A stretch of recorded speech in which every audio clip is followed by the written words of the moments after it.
Hi, everybody. Thank you so much for joining us. My name is Dr. Shana Weiss. For those of you who don't know me, I am the Associate Director of the Schusterman Center for Israel Studies at Brandeis University.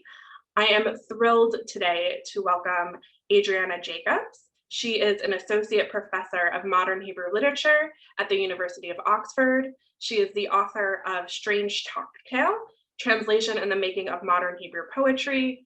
She is a prolific translator of Hebrew poetry, Israeli poetry. Her translations have been published in Shofar, PMLA, Studies in American Jewish Literature, and Proof Text. She won a 2015 PEN Heim Translation Fund grant for her translation of Van Wynn's The Truffle Eye, which has been published by Zephyr Press. She'll be talking about that today. And she is currently the co-head fellow of the 2021, 20 to 21 Frankel Institute for Advanced Judaic Studies, whose theme this year is appropriately translating Jewish cultures. And I just want to add personally that in a time when there's been huge conversations about race and whiteness in the world of translation studies, and in addition to a time of horrific violence against Asians all over, especially in America, especially with the shooting last week in Atlanta, that we really need these voices, and I'm really honored that she can add something to our conversation. So without further ado, I will pass it on to Adriana. Adriana, yeah, unmute. Yes, I'm unmuted. Well, first of all, thank you to the Schusterman Center for Israel Studies for the invitation to speak. I'm also grateful to Anna Simpson for her support over the last months preparing the logistical parts of this event. And of course, to Dr. Shana Weiss for her introduction and for moderating, and to all of you who have come to hear me speak today. I am looking forward to the day we can do this in person. So I'm grateful that you've added another Zoom event to your life. So I'm just going to get started. I have some slides that I'll be sharing throughout my talk, but for the most part, I won't be sharing the screen the whole time. So I'm going to get started. The title of my talk is Voices Far and Near, Translating Contemporary Israeli Poetry. In 1975, a few years after her death, the editor Tuvia Rubner published a collection of Leah Goldberg's poetry in translation, which he titled Kolot Rechokim Ukrovim, Voices Far and Near, which is the title of the talk. I borrowed it from this collection. And let me just very briefly share the screen so that you can see the title, the cover of that book. Hold on a sec. There oops, I've got it ahead of myself. Oh no, hold on. Trying to get out of this. Anyway, so that's the cover of the book, just so you can see. Kolot Rechokim Ukrovim. And I'm going to stop sharing the screen. Okay. The book gathered Goldberg's Hebrew translations of world poetry and showcased her impressive linguistic range and translation skills. In his afterword, Rubner describes the project as follows, and I quote, "This book's purpose is to bring before the reader the latent negotiations that the poet conducted with poets far and near in time and place, with many different cultures, and her voice as well, which returns like an echo from the poems of others," end quote. What stands out for me in Rubner's assessment is the word latent, which in Hebrew is chabui, so also hidden or concealed. And it's a curious choice given that the translations themselves are entirely visible in the anthology. Therefore, by latent, he appears to be referring to something other than the translations themselves. Rather, he's gesturing to these quote unquote negotiations that Goldberg undertakes within her translations, but also within her own original poetry. And Rubner doesn't really describe the nature of these negotiations because they're latent. But a sentence later, he does tell us that we will find in this collection an echo of Goldberg's voice returning from the poems of others. So here he's acknowledging, as other scholars have, the ways in which Goldberg consciously brought her own aesthetic preferences to bear on the poems that she translated. And Goldberg herself argued that although poets made the best translators, in her words, they could hardly manage to refrain from imposing on the translation their own manner and style, and sometimes their own ideas, end quote. And such a translator was, in her words, a metargem yotzer, a translator creator. So although many of the poems in the collection that Rubner edited have been translated from their original languages, languages that Goldberg knew well, like German and French and English, Russian and Italian, notably, there were poems from the ancient world and also the Far East, Hamizrach HaRachok, which were examples of what Rubner called Targum Mitargum. So they were secondhand translations and mostly of ancient Greek, but also Japanese and Chinese language poetry. And Goldberg drew her translations of Chinese and Japanese poetry from early 20th century German Nachdichtungen, so translations that aspire to rework or recreate a poem in another language according to the spirit, but not the letter of the original text. So it goes without saying, but it has to be said that this practice can be very problematic and ethically vexed. Goldberg once wrote in 1935, "The Far East is exotic," a word that she put in quotes, "to us, just as we and our land are exotic to Europe." The we in this sentence means the Jewish people, and our land means mandatory Palestine. But rather than let the exotic in and let it transform her Hebrew, Goldberg instead imposed her own voice and experiences onto these works, following this German practice of Nachdichtung. And in that respect, her inclusion of the quote unquote Far East in her world literary mapping can't be disassociated from the German Orientalist context that brought these works to her attention. So Goldberg's practices of translation raise questions for me about the responsibility that translators have to the authors and texts that they translate. In the title Voices Far and Near, the order of these words constitutes a direction of movement from far to near, and thereby an understanding of translation as a bridge or a channel that pulls what is foreign and distant closer, making it accessible. But I also read this title as a way of characterizing Goldberg's relation to the text that she translated. Some texts were near in that they came from languages with which she had strong personal ties, and others were far and required some degree of linguistic mediation in order to appear in her Hebrew. If I was to submit the title for this talk today, I would consider switching these words around and thereby consider a different direction for translation. Translation is an act that pulls us away from what is familiar, out of our comfort zones, an understanding of translation not as an end or arrival, but as a process. Last month marked the publication of my English translation of Van Nguyen's poetry collection, The Truffle Eye, which was published by the independent publisher Zephyr Press. And I'm going to share the screen briefly so you can see again the title. Here we go. And here's the cover. And the cover image is actually a detail from a piece of work, a large scale painting by the Israeli artist Lichi Turgeman. So that's the Truffle Eye. Okay.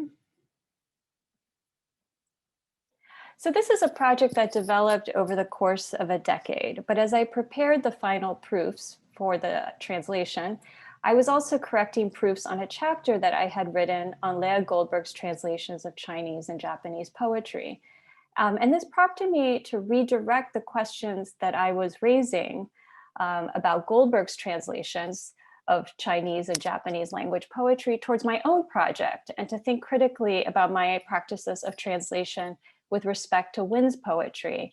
And in the context of our present moment, in light of very recent discussions that Dr. Weiss alluded to on representation and translation, and in particular, the violence that has been directed against Asian lives and Asian women in particular, and thinking how translation can be an act of solidarity, but also to consider the limits of that possibility. I first encountered the poetry of Van Nguyen online. It was sometime in 2008 in the Israeli newspaper Ma'ariv, alongside poems by the poet Anna Herman, whose work I would also begin to translate. As a translator and reader of poetry, I generally gravitate towards works that could be very broadly characterized as experimental, multilingual, transgressive, and even weird.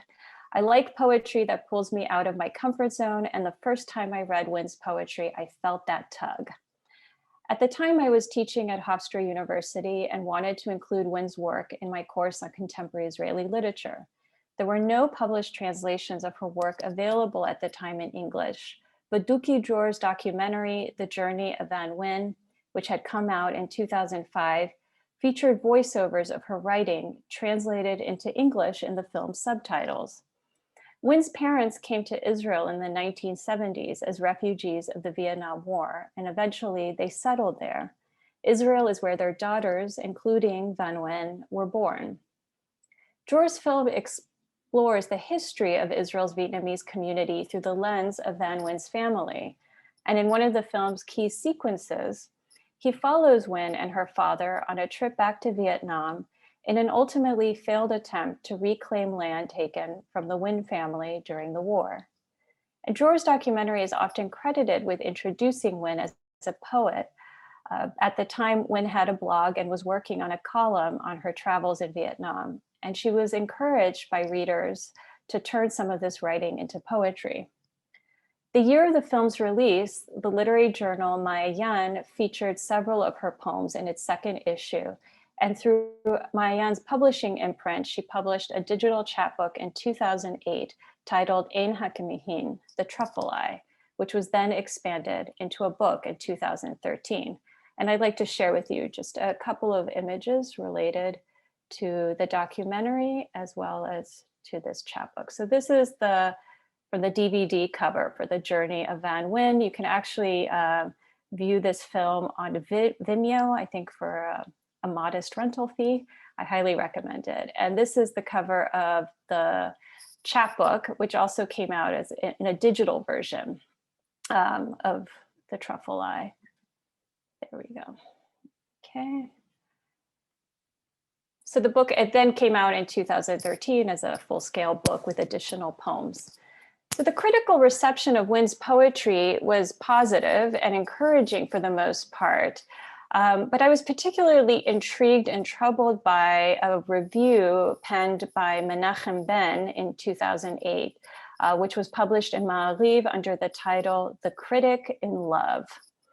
Ben's review opens with the somewhat problematic assertion, and I quote, "Not since Yona Volach in the 60s, 70s, and 80s have we witnessed such a phenomenon, a poet whose first book positions her at the center of Israeli poetry," end quote. So Ben is referring to the 1906 publication of Volach's landmark collection, Devarim, Things, which established her as one of the major figures in Israeli poetry. But he then continues, and I quote further from his review, "But one could say that not even since Elisheva, that fascinating non-Jewish Hebrew poet who immigrated here from Russia in the 1920s, a contemporary of Rachel, Esther Rab, Yocheved Bat Miriam, the founding mothers of modern Hebrew poetry," end quote. So for Ben, the publication of The Truffle Eye is a transformative moment in Hebrew and Israeli poetry. But the way he positions Wyn is emblematic of the translational tension between the far and near that I highlighted earlier. On the one hand, he wants to assert the canonicity of Wyn's book, a book written, as he puts it, by a non-Jewish Israeli woman, by aligning her to poets like Rachel and Yona Volach. By name-dropping Elisheva Bichovsky, he also indicates that there's a precedent for including a non-Jewish female poet in the Hebrew canon. But the comparison is misleading because Elisheva was Russian-born and a Russian speaker and culturally more closely aligned to the Ashkenazi Russian Hebraists who served as the early gatekeepers for Hebrew literature in Mandatory Palestine. So for Ben, the attraction and importance of this book undeniably lies in Wyn's non-Jewish Vietnamese background. Her poems, he asserts, are a gift to Israel in exchange for the refuge the state provided her parents. So this double position of being simultaneously an insider and outsider is one that Dror thematizes in his film. but it's also one that Nguyen interrogates and critiques in the poems of the Truffle Eye. So before I turn to my translation of the book, I want to share the text of a voiceover that features early on in Jor's documentary, and to me reads very much like a prose poem. It appears in a scene when she's making her way through the airport to the plane that will take her to Vietnam. And here she's delivering it as a kind of farewell speech to her home country. And it's a long passage, so I'm going to share the screen so you can follow along as I read. And I also want to note that it's my sort of edited and at times retranslated version of what the translation that appears in the subtitles. Here we go. Okay. So this is what we hear as she walks through the airport. Goodbye, wonderful country. Your humble servant offers you this song on the way to Vietnam. This journey is made out of bitterness and anger. May I never return. I'm not accepted because of my appearance, my religion, my nationality, my immigrant soul. Enough. I'm tired, fed up, traumatized by life's experiences. I want to write. I want to go to the store without having people pry into my private life, asking so many questions because I look suspicious or so very interesting. I want them to quit the UFO investigations and the demand that I politely clap my hands and sing, I was born in Israel, my parents are Vietnamese refugees who came in 1979 when Prime Minister Menachem Begin, Zichrono Levacha, who had just been elected, decided that the first official act of his government would be to let in some boat people as a humanitarian identification with the oppressive exiles so familiar to the Jewish people. No, I'm not Jewish. I don't know if I'll convert or whether or not my child will be circumcised. I don't know in which part of the cemetery I prefer to be buried or under which religious affiliation. Yeah, I feel sorry for everyone who died or was jailed, regardless of whatever religion or nationality was reported in the most recent statistics of the last Intifada. I respect Holocaust Day, and anyhow, I'm not screwing any Arabs at the moment. I have no idea how you tell the difference between Chinese, Japanese, Thai, Philippine, and Korean people. I don't think that my eyes are slanted because I grew up eating rice every day. Yeah, I bet my skin is smoother. Yeah, I do have cellulite. No, I don't comb my hair 100 times a day. No, I'm not related to Bruce Lee or Jackie Chan. Hello in Vietnamese is ciao. I love you is an you em. And van is a synonym for cloud. Now, can I have some peace and quiet?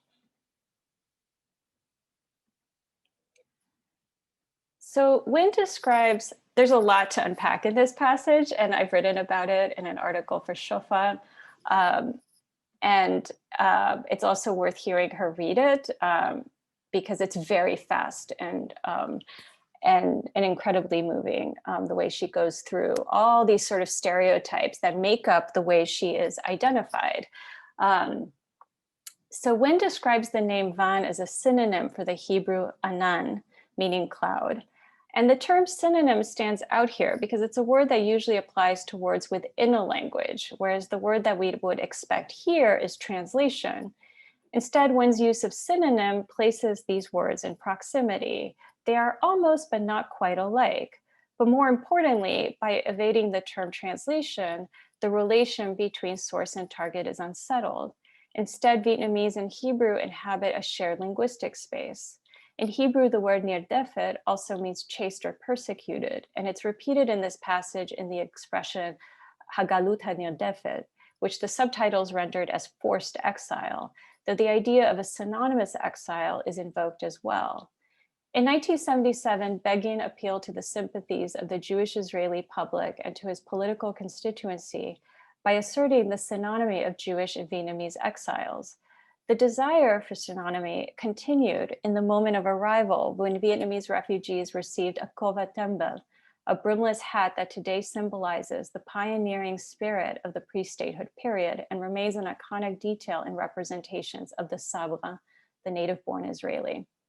But placing this hat on the head of a Vietnamese refugee clearly did not transform or translate the Vietnamese body into an Israeli one, at least insofar as Israeli identity was then, and arguably still is, understood and defined. So Van Nguyen's book, The Truffle Eye, opens with the poem Mekong River, which Van herself has said that she considers to be the representative poem of the entire book. So I'm going to read it first in Hebrew, But I've also provided a link to a YouTube clip of Van Nguyen reading the poem, which you can view later. But I want to mention here that her reading style is very distinctive. She tends to read her poems very fast and kind of deliberately underperforms them. And I say underperforms explicitly because Van is trained as an actress. So she's very capable of performing. And when she reads her poems, she just sort of reads them very quickly. The images pile up almost like a traffic jam, which contrasts so sharply with the experience I had of translating them. As I noted in my introduction to The Truffle Eye, her line breaks are really specific and often unexpected. And so trying to create that effect in my English was really daunting. But when she reads the poems, it all sort of blurs together. And I find that really fascinating. So I'm going to read the poem in Hebrew, and then I'll read it in English. So this is Nahar HaMekong. הלילה חלפתי על 3 מיטות כמו שטתי במקונג, ולחשתי את יפי הפרת והחידקר. מתחת לרגע התמיד, מחפשת מתחת לציט השמאלי. יש לי חור, ואתה ממלא אותו בגברים אחרים. ריח של בירה טייגר על גופך. בבדידות יש רעש צוצרים מדרום ללאוס. ממטרות של אוויר קר מהנוי, הגב מתנשף. הישבן מחודק, כתם דיו על הבטן. צייר לי תרשים זרימה בצבע אחיד, על פרחים טבעיים באגרטל, אשפיך למרגלותיך שורשים. רוצה לגמור להקיא גררי אבק בערוותי. חנך את ידך, בתוך תחתוני, תהיה אישי. מי מעז לעזוב מחלה באמצע ים. And I have a link to an earlier, slightly earlier version of my translation of Mekong River, which was published in Gulf Coast Literary Journal. So that link hopefully will appear in the chat, and I will read out the translation. Mekong River. Tonight I moved between 3 beds like I was sailing on the Mekong, and whispered the beauty of the Tigris and Euphrates. Under an endless moment, looking below the left tit, I have a hole and you fill it with other men. Notes of tiger beer on your body. Alone, crickets drone south of Laos. Showers of cold air from Hanoi. The back gasps, the tight ass, an ink stain on the belly. Sketch me a monochrome flowchart on fresh potted flowers. I'll release roots at your feet. I want to come to puke specks of dust in my crotch. Rest your hand in my pants. Make it personal. Who dares abandon a disease mid-sea? So in my notes to the translation, which appear at the end of the book, The Truffle Eye, which I'll just hold up here so you can see this. I briefly tell the story of reading this poem at a conference at the University of Cambridge. Wynn and I were there together as part of a workshop on diaspora in modern Hebrew literature. And most of the attendees knew both Hebrew and English very well. And when I read the poem in Hebrew and in my translation, someone made the comment contesting my translation of the line Sayer li Tarshim Zlima, which I translated as sketch me a monochrome flowchart. And a number of people pointed out that the Hebrew appeared to contain a reference to the Hebrew translation of Antoine de Saint-Exupéry's The Little Prince, which is in Hebrew Hanasich HaKatan, which is perhaps not incidentally the name of a cafe bookstore in Tel Aviv. So those of you who've read The Little Prince may recall that when the protagonist wakes up, the first words that come out of The Little Prince are, "Draw me a sheep." So in light of this reception, I dutifully changed my translation from sketch to draw. And then a year later at Oxford, I read the poem at another event, and I mentioned this encounter at Cambridge and how I had changed my translation. But this time, everyone insisted that I revert back to sketch. And the rivalry between Oxford and Cambridge notwithstanding, I was struck by the comments of my friend and colleague Kasia Szymanska, who's a translator from Polish to English. She noted that drawing on fresh flowers is an incredibly violent thing to do. doing that would destroy the flower. And she felt that draw softened the blow for the English reader. And I thought about this, the choice between draw and sketch, which was a choice between preserving a potential intertextual moment or underscoring the violence of the scene, which is also kind of textual violence. And in comments on an earlier version of the translation, which I had shared with the scholar Evan Le Espiritu Gandhi, she pointed out to me that fresh flowers are a ubiquitous feature of the mise en scène of Tet, the Vietnamese New Year. And I considered this relation and what it meant that these flowers are potted, which brings to mind acts of transplantation and domestication, which can relate to the immigrant experience. So my Ecuadorian mother immigrated to the United States in the 1960s, actually on the day of the moon landing. And I could draw from this experience in my translation of Wynn's poetry. But my mother had come to the States on a vacation, and she decided to extend her stay for over 50 years. The flowchart became for me a figure of this desire, a desire that I admitted I had, to create synonyms, to find points of relation and identification, to make sense and create order, to connect dots between my life and Van's. But doing so carried the risk of a certain damage and violence. It carried the risk of misreading as well, and even mistranslating. In her reading of the poem's final line and its reference to illness, Le Espiritu Gandhi suggests, and I quote, "Perhaps this association with illness is one vector by which Vietnamese Israelis as refugee settlers can reject affective settlement, mobilizing their threatening subjectivity to undermine the settler colonial project," end quote. Le Espiritu Gandhi uses the term vex solidarity in her work, where she's describing potential points of relation between Vietnamese Israelis and Palestinians. But her work has made me think of how this term vexed solidarity also applies to the work of translation. For me, the verb draw pulled this poem and this line into a comfortable intertextual space, but I didn't want readers to be drawn to the little prince and to the tenderness of that association. Rather, I wanted to underscore how the speaker of the poem takes control over the narratives of identity that are imposed on her. I wanted to call attention to her own awareness of how her body and her words are commodified and domesticated, and how translation, however well-intentioned, can be complicit in those acts. So I'm going to turn now to the poem Culture Stain, which was also among the first poems that I translated from the Truffle Eye. And I can read it. I think I'm okay with time. Am I, Shana? So, yes, okay. So I have a link, so you can see, actually what I'll do in the interest of time is I'll read it just in the translation. Actually, no, I have to read this one in Hebrew too. But there's a link to the Hebrew and English versions, which appeared, it first appeared in a journal called Anomaly, but was also republished in Poetry International, which is where the link will take you. So this is Ketem Tarbut. תחקור לפני שתקטוף זרעים של הבל אצל הגדה, ברוח הכפר, בהדרכים, בהלה. באופק הכניסה לעיר, נייד ניסה משורר שעבה בלי פטרון, בלי פנזין. שמש ברודה שוקעת בעיניך, אגם מוזיקלי של מונה באך. כשנחבק, תשאל מאיפה באתי, אשיב, באתי מהריקבון. מאיפה באתי, אתה שואל, כלומר, החורים? Culture Stain.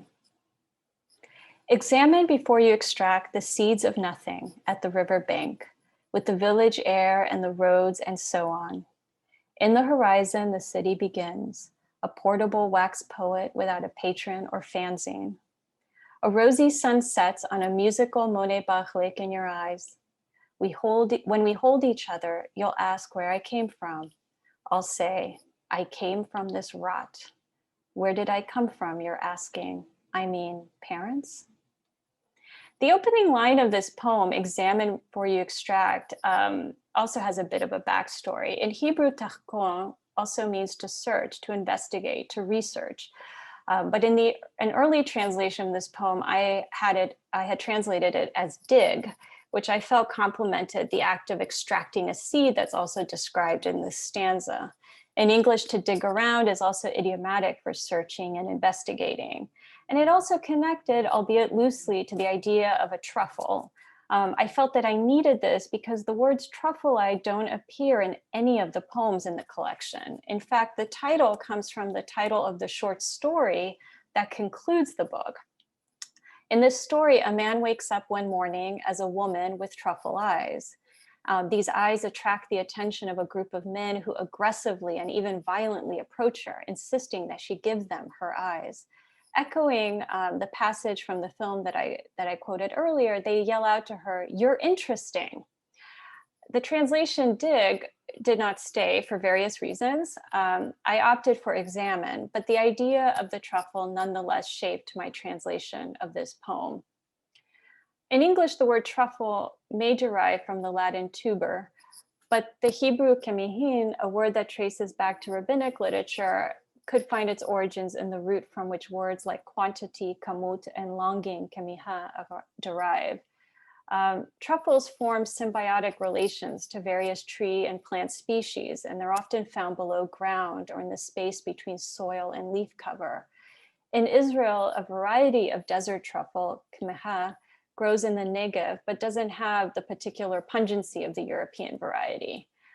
There's also an interesting lore surrounding desert truffles, which speculates that they form where lightning strikes and that the thunder coaxes them from the surface. The title of Wynn's collection invokes the image of the truffle in opposition to domestication, settlement, adaptation, and absorption, which are also points of contention in her poems. The eye of the truffle is both a source and a center, but Wynn's use of ein for the Hebrew eye also addresses its relation to appearance. So in biblical texts, the eye was frequently invoked as a synecdoche for the face. It also operates in a simile, as in the expression ke'ein, like, kind of, similar to. I have Hannah Kronfeld to thank for calling attention to that relation. Wynn's early reception in Israeli letters, including Ben's exuberant reading of her work, fixated on the quote unquote foreign imagery in her poems as evidence of her foreignness and foreign attachments. So Ben had this whole long reading about how even mentioning the Mekong River is, evidence of some kind of foreign identity. And it didn't escape me that this is how Leah Goldberg's poetry was also read by a number of critics at one point, who honed in on her multilingual poetry and European imagery as signs of her diasporic longing and lack of commitment to the Hebrew national project. And I thought of this as I translated Culture Stain and how the label foreign becomes a way that a reader, a culture, or a society places a text and author at a distance. For children of immigrants, it's never enough to answer that one is from here, from this place, in this moment. The question always implies that there must be another place that one is from. The very act of asking the question displaces the person who is being asked. In the poem, this question disrupts the possibility of intimacy. In a short essay published last year, just after the pandemic broke out, Naomi Cass read Culture Stain in the context of COVID-19 and anti-Asian xenophobia, which was already in the rise back then. She writes, and I quote, "One's physical appearance can betray a cultural heritage that you do not feel directly connected to, which can have the potential for both positive and negative ramifications while navigating your quote unquote true cultural milieu," end quote. As a challenge to this kind of interrogation, the poem Culture Stain opens with the instruction to examine before you extract, to dig in and probe below the surface, even if nothing comes out. This kind of attention not only opens up creative new relations to place and language, but also redirects the question, where are you from, to the person who's asking it. And I'm going to read one more poem from the collection, one that opened for me a way of thinking about and wrestling with my own relation as Wynn's US-born translator to the circumstances that violently displaced her family. And this is a poem titled Kvish Mispar Echad, which it's short, so I'm going to read it in Hebrew. And I have maybe 5 minutes left of this talk. And this, I'm going to share the screen. Wait, hold on a sec. Trying to navigate various screens here. Here we go. And okay. All right. כביש מספר 1. בכביש מספר 1, אמריקה ניצבת על כת, פסגת ההר מוריקה יד ושם. אוספת תולעים לתפור עבורך שושלת ומסורת. היכן שאני משוטטת ברחובות מחכה לאבסורד. בדרך אצמח, בדרך אקמול, זר זרדים מעל הראש. And here is my translation. Highway 1. On Highway 1, America's fixed on a gun, a hilltop greening, a place, and a name. Gathering worms to stitch an ancestry for you and a tradition. On the streets where I wander, I am waiting for the absurd. On the way I'll grow, on the way I'll wither, twigs crowning my head. Okay. I will stop and here we go. So I initially, when I first read this poem and started translating it, I initially read the title as a reference to US 1, the highway that travels the full length of the United States East Coast. The reference to America in the first line seemed to corroborate that possibility. But there's also a Highway 1 in Israel, which connects Tel Aviv and Jerusalem, in which case perhaps Yad Vashem was a reference to Israel's Holocaust Museum. It didn't really occur to me to consult with Van about this, and there's more to say about the extent to which I would come to her to explain things about her poems. It was one of those puzzles that I felt like I should be able to sort out for myself. But right before I submitted my final word draft to my editor, Leora Zeitlin at Zephyr, I had one last manuscript consultation with Van, and that's when I finally admitted to her that I was really struggling with the translation of Yad Vashem. The line comes from Isaiah 56, verse 5. And for this translation, I was thinking of going with the King James translation, a place and a name, which is the one that I eventually went with, because I felt that it connected this line to the language of movement in the second stanza, the ideas of wandering, trying to stitch together a tradition. But if it was a reference to the US or Israel's Holocaust Museum, I would have to rethink that. Wynne didn't give me a clear answer about this, except to say that she liked the King James translation, that I should go with that. But she did correct my reading of the title. Highway 1 referred here, she told me, to the Trans-Vietnam Highway National Route 1A, which runs the length of the country. In the course of translating this book, the long involvement of the United States in the Vietnam War had been on my mind, but in that moment, I understood that I hadn't fully accounted for it. Of all the poems in this collection, this is the one that I ended up spending the most time with, not because I needed to make significant changes, but because I needed to let it in. I had translated the poem, but I hadn't listened to it really. In 1998, a group of former US and Vietnamese soldiers gathered at My Lai, Vietnam, to commemorate the 30th anniversary of the My Lai massacre, the 1968 killing of hundreds of unarmed Vietnamese civilians by US soldiers. And reading an account of this event while I was working on this poem, I was struck by the words of Mike Bohm, a veteran of the war, who spoke at the memorial site and proclaimed, and these are his words, "With this Park of Peace, we have created a green, rolling, living monument to peace," end quote. The word rolling stood out for me, especially as it next to the word green. Bohm may have intended to evoke the topography of the site, but it also suggested for me a constant movement connected to the work of memory. In early drafts of Highway 1, I wasn't sure how to render the verb in the second line. I tried it out as an adjective, a green summit, in one draft, but it felt too static. I combed through Hebrew dictionaries thinking that maybe I had it wrong and that this had nothing to do with green. In Wynne's poem, this verb is in the hifil form, a causative verb, to make green, to cause to turn green. And it appears at first to signify renewal, rebirth, and maybe even concealment and erasure, which is why the third line, Yad Vashem, is so shocking. This act of making or turning green is not a cover, but an ongoing act of remembering and commemorating, one that is also happening alongside the specter and ghosts of violence. The American gun is not a figure located in the past, but an ongoing presence in the present. One of the challenges of translating contemporary poetry is the lack of hindsight. There's no one to say how a poem will hold up over time. There's no critical study available to guide me along the translation process. What also makes translating poetry, contemporary poetry, challenging is that it requires one to be attentive to one's present moment, especially when it's hard. And on that note, I want to end with a short poem by Van Nguyen, which I will read in my translation only. And this is a poem called Man. Man, still smiling, still resting like a Buddha. I unbridled the urge from the left side of my body. I served you an awful fig, a frog casserole. Thank you.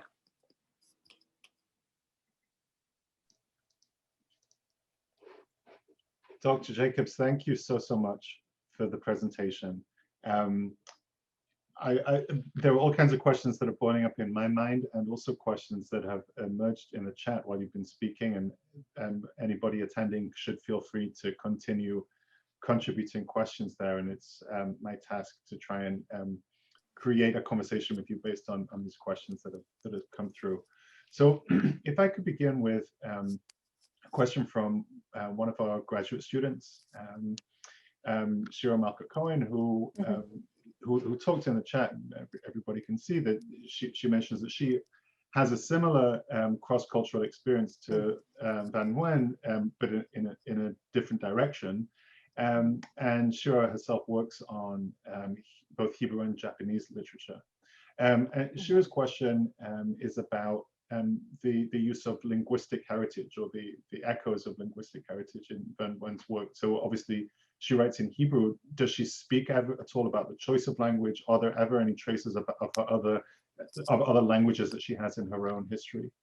Like in the poems themselves?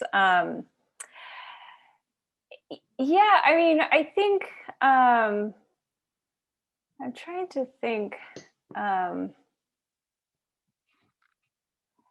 Yeah, Vaughn's poetry is not explicitly multilingual,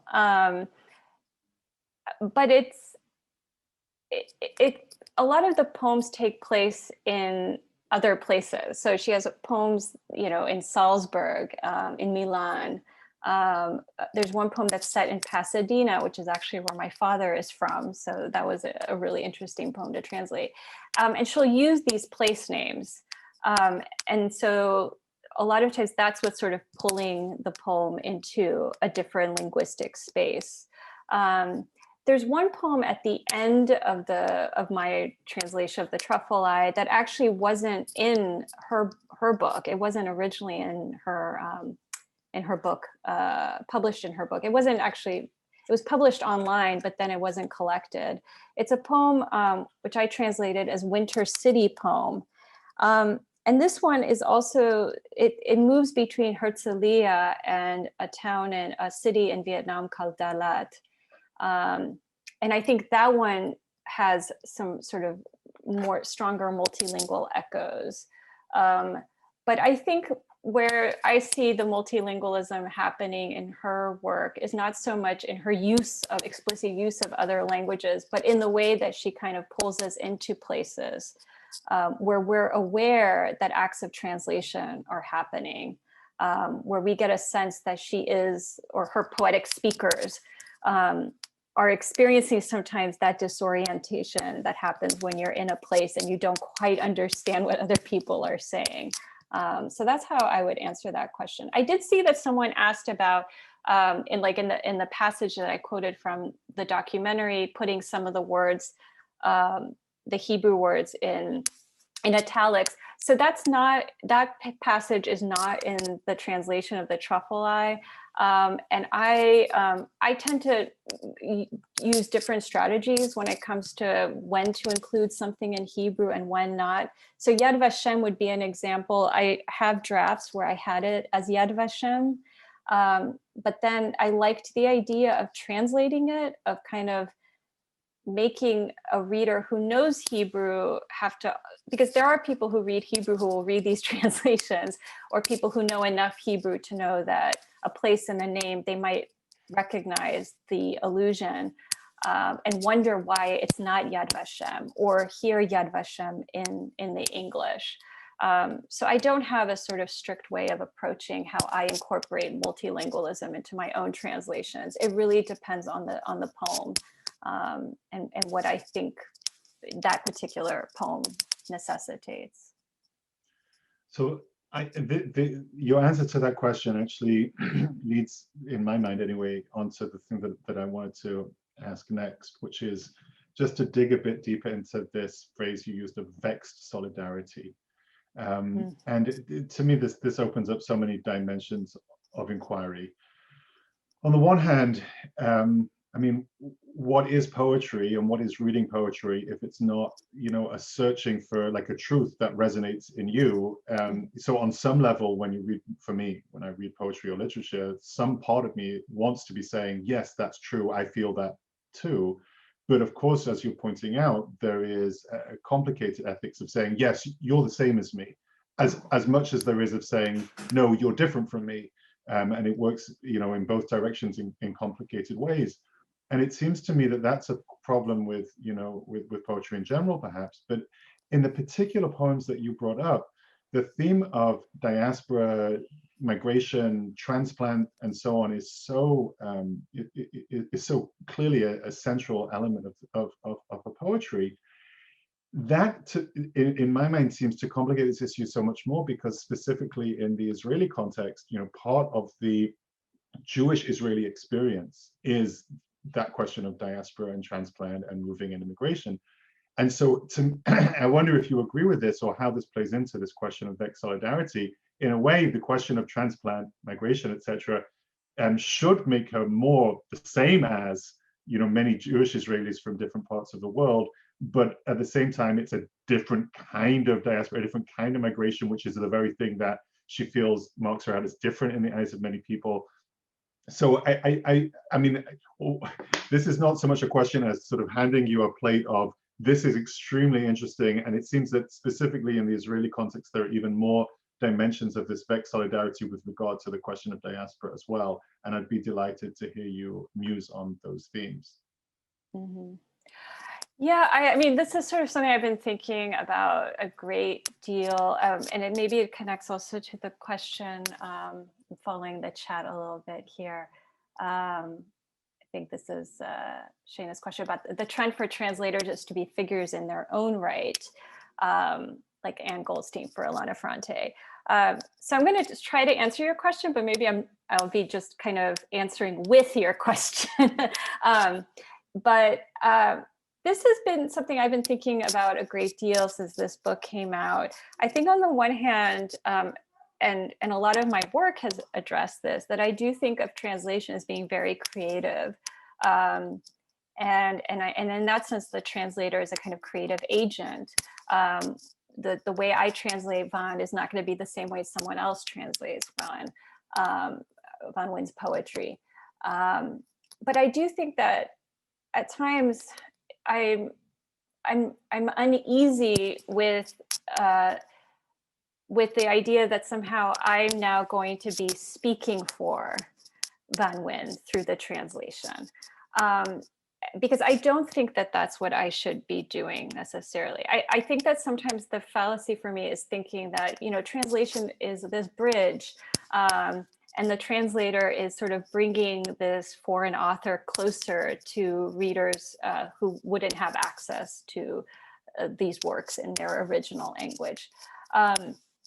But I think, and I'm thinking here as a white translator, as a translator born in the United States, that this is very problematic when, you know, in the context of translating a poet like Van Nguyen.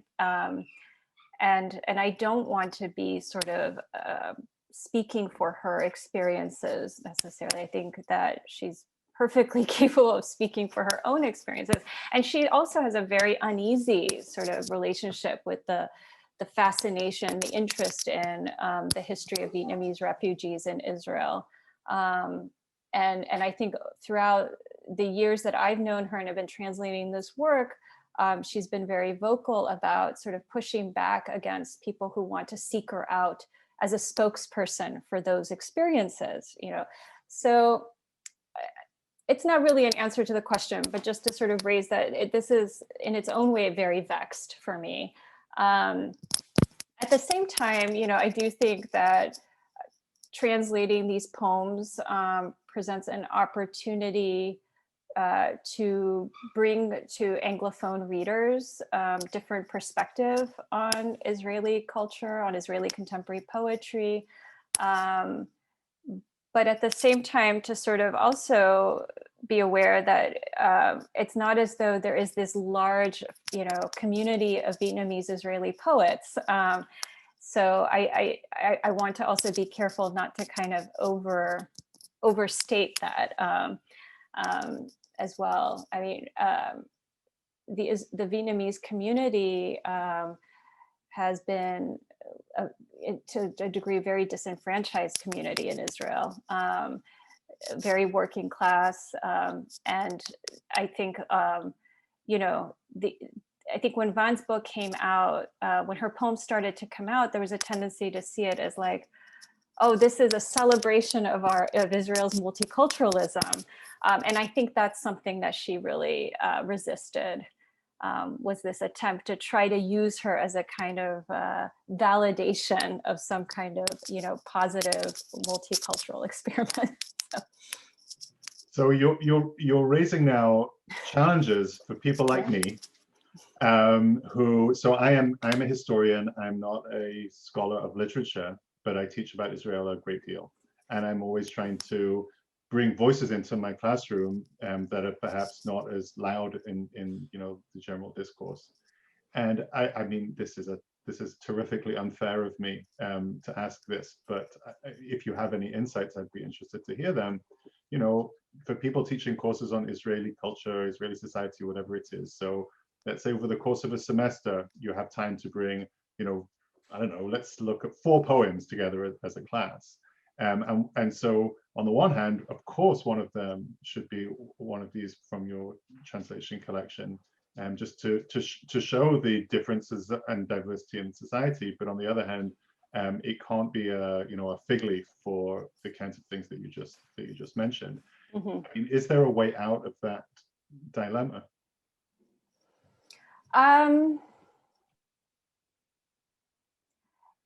Yes and no. I mean, when Vana and I, we were preparing for a reading we did together, and one of the questions that I asked her is, you know, which poem do you think represents the volume?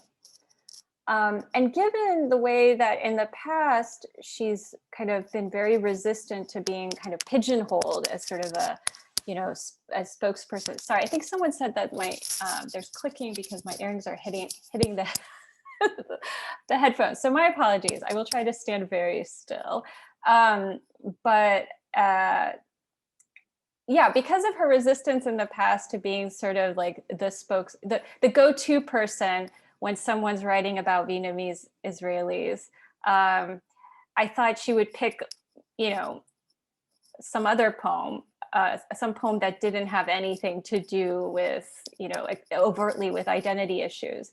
So I was a little surprised when she said to me, well, Mekong River, that's the representative poem of the book. And so I said, why? And she's like, well, because that sort of brings together everything, like, you know, just all my identities, you know, my travels, like it's an identity poem. And I think that's kind of what this book is about. But then the more we talked about it, I realized that it was really interesting that she had put that poem first.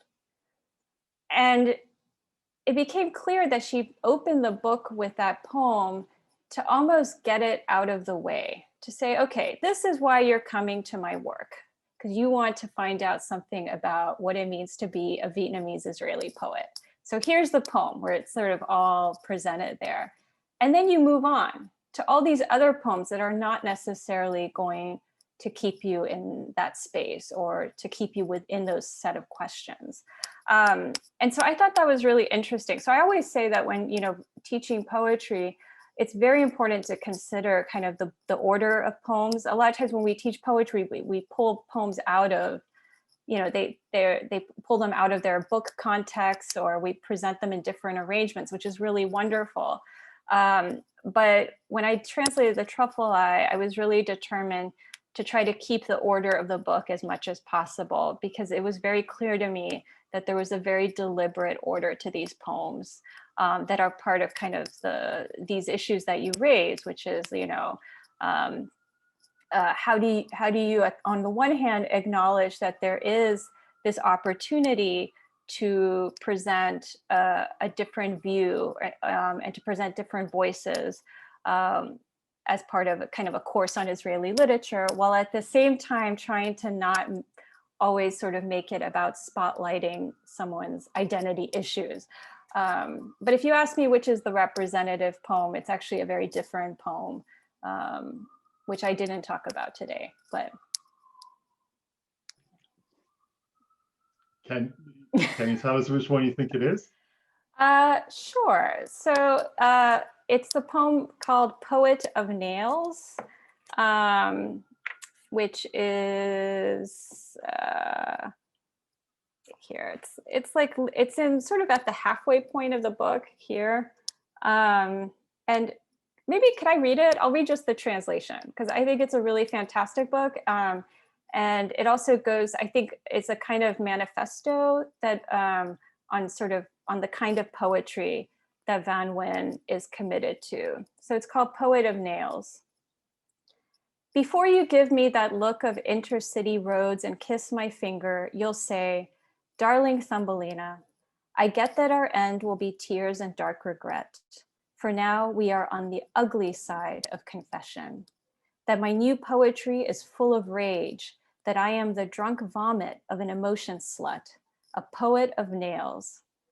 And I reply that I hate to write her torments, as if her heart were spit, nothing of substance, only a cold feeling. And if I were to write poetry, then I would write prose, which is a difference in rhyme and breath. So I love this poem. I love this idea of, being a drunk vomit, an emotion slut. I just love that Van she doesn't hold back. Her poetry is, having worked closely with her and talked to her about her work and how the things that influence her, I learned so much from her about what a poem can be. And one of the things that I appreciate is that she's not afraid to throw in there language and imagery that we tend to think of being, unpoetic. Mm-hmm. It's all in there. And it's one of the joys and challenges of translating her. So we have 60 seconds left, which gives me just enough time to thank you. There were a couple of questions that came up, which we don't have time to address now, but they were sort of questions regarding recommendations for future reading on the subject. And I wonder, Dr. Weiss, perhaps when we send up some kind of follow-up from this recording, we can include resources in that, which maybe Dr. Jacobs will be willing to help us with. So I just want to say to everybody, please look out for future events from the Schusterman Center. There are many on our events page. In particular, you might be interested in a seminar that we're having on April 15th with Professor Olga Litvak from Cornell on Judeophobia and Palestinophilia, symptoms of emancipation anxiety in late imperial Russia. But for now, we just want to thank so much Dr. Jacobs for joining us. Thank you so much for your beautiful translations and for your presentations today. And I wish everybody a very good day. No, thank you very much. And thank you all for coming.